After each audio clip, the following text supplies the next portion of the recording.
రాష్ట్రంలోని రైతుల దుస్థితి మీద జగన్మోహన్ రెడ్డి గారు ఎక్స్ వేదికగా స్పందించారు.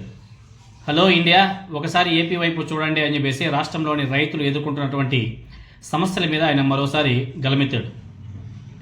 ఈరోజు అనంతపురం జిల్లాలో వైఎస్ఆర్ కాంగ్రెస్ పార్టీ నాయకుడు సాకే శైలజనాథ్ గారు చేస్తున్నటువంటి రైతులకే సపోర్ట్ చేస్తున్నటువంటి దాన్ని ఆ వీడియోస్ అన్నింటిని కూడా షేర్ చేస్తూ జగన్మోహన్ రెడ్డి గారు రైతుల పరిస్థితి గురించి దేశవ్యాప్తంగా అందరికీ తెలిసే విధంగా ఆయన ట్వీట్ చేశాడు. కిలో అరటి పండ్లు రైతు వద్ద నుంచి 50 పైసలకే కొంటున్నారని చెప్పేసి ఆయన ఆవేదన వ్యక్తం చేస్తూ రాష్ట్రంలోని రైతుల దుస్థితికి ఇదే నిదర్శనం. అగ్గిపెట్టె బిస్కెట్ కంటే కూడా అరటిపండు చాలా చౌకగా అయిపోయింది. లక్షల పెట్టుబడులు పెట్టి నెలల తరబడి శ్రమిస్తే చివరకు రైతులకు దక్కినటువంటి ప్రతిఫలం ఇది అని చెప్పేసి జగన్మోహన్ రెడ్డి గారు ఆందోళన వ్యక్తం చేశారు. అరటి పండ్లే కాదు, ఉల్లి నుంచి టమాటా వరకు ఏ పంటకు గిట్టుబాటు ధర లేదు. మార్కెట్లో మాత్రం అరటి పండ్లు 60 నుంచి 70 రూపాయల వరకు అమ్ముతున్నారు. ఈ డబ్బులంతా మధ్యలోనే దళారుల జోబుల్లోకి కూడా వెళ్ళిపోతున్నాయి.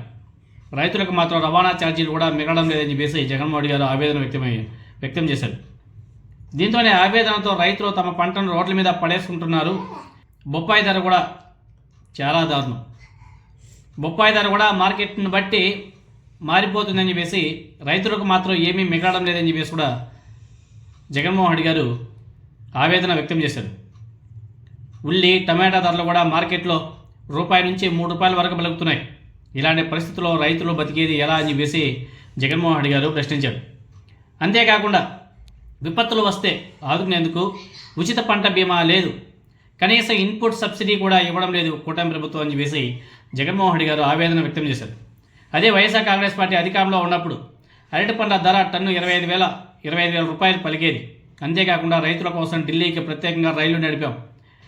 తమ ప్రభుత్వంలో కృతనిశ్చయంతో రైతులకు ఎంతో మేలు చేశాం.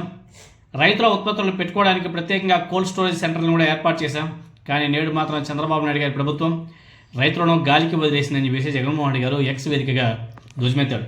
అదేవిధంగా సాకే శైలజనాథ్ గారి వీడియోస్ కూడా షేర్ చేస్తూ జగన్మోహన్ రెడ్డి గారు ఆవేదన వ్యక్తం చేస్తూ కూటమి ప్రభుత్వం మీద ధ్వజమెత్తాడు.